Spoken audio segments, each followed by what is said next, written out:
Hello and welcome to part 96. In this video, we will understand what is an action in C Sharp.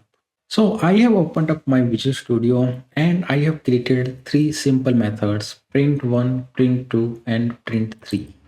Print1 is taking one string type parameter and printing the name using hello and then the name. Print2 is taking first name and last name and then printing the message. And the third print method is taking the title, first name, last name, and then printing the complete name of the user. Okay. So to invoke these methods using delegate, what we have to do, we have to create three different delegates because delegate is a type safe function pointer and the signature of delegate should match with the signature of the method. And here we have three different signatures, right? So we have to create three different delegates.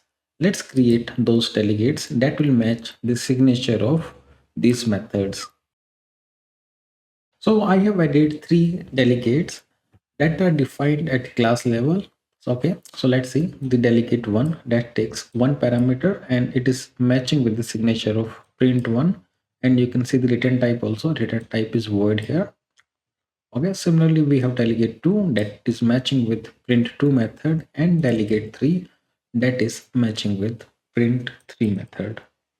Now, as we know how to invoke the delegate, first we need to create an instance of delegate. Let's say delegate del1 equal to new delegate, and within that we need to pass the method that we are targeting, because signature of this delegate is targeting print1 method, so we can only pass print1 here, right? If we try to pass print2 here, for example, we will get the compilation error.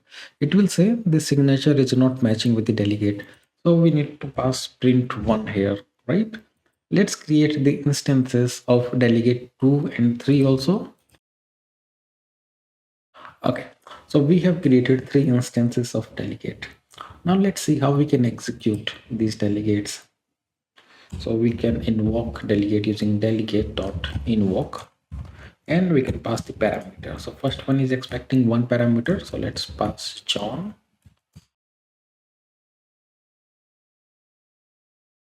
I have now invoked all my three delegates by passing the appropriate parameters here, right?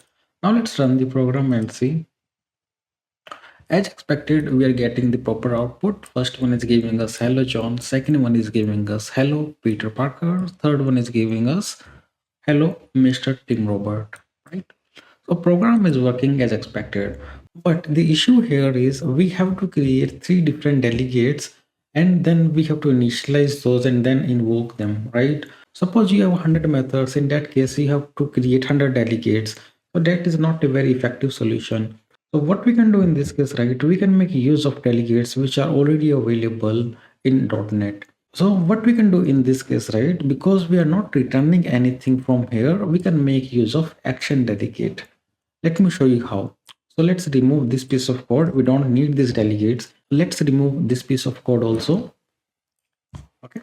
To use the action delegate, we have to use the action keyword here.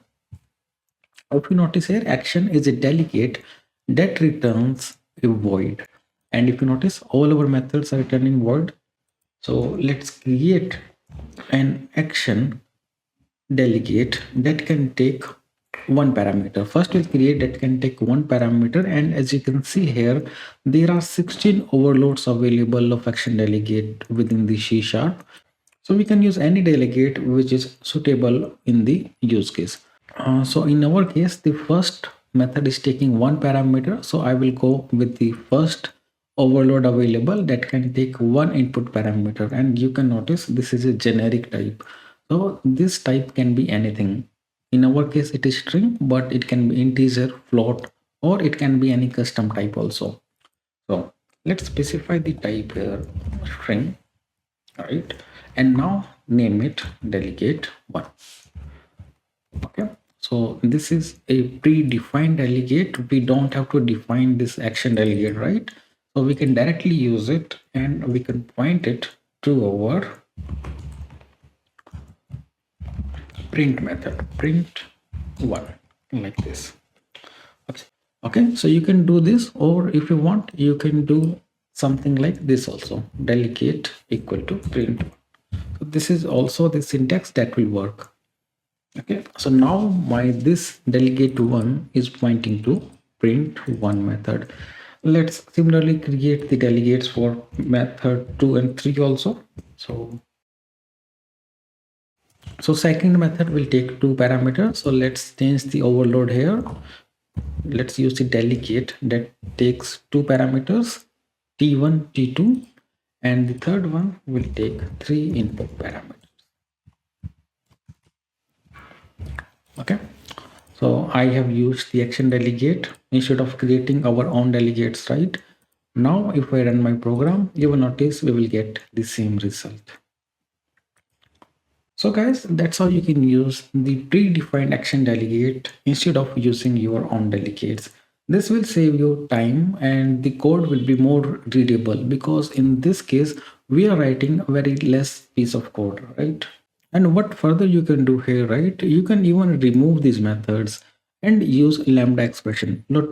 So let's remove this print one method and use a lambda expression here like this. And my lambda expression, I can specify the string here because it will expect a name parameter, and I can copy this logic from here, cut from here and paste it here. Now I don't even need my print one method. Same thing can be applied to print two also. We can just use anonymous methods here. Equal to first name, last name, then the lambda expression, and put the logic which we have defined here in this anonymous method. Right, let's change the parameter name to first name and last name.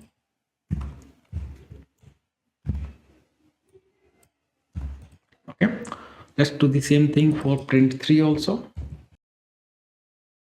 Okay, now we can remove these methods also.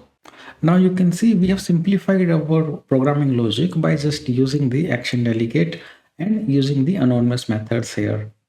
Okay, if I run my program, we will still get the same result, right? There is no change in our output. Okay, and we can go one step further.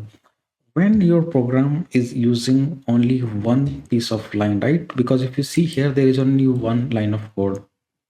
If your program is using one line, what you can do, you can get rid of these curly braces also and directly put console.writeLine like this, right? Let's remove this and put the console.writeLine directly here. So now we have these three delegates and all are in single line, and we are invoking those delegates here. And if I run my program again, you will notice we are again getting the same output. Okay guys, so this is how you can simplify your code by using the generic and predefined delegates, that is action delegate. In the next video, we will understand the other predefined delegate, that is func delegate, and what is the difference between the action and func delegate.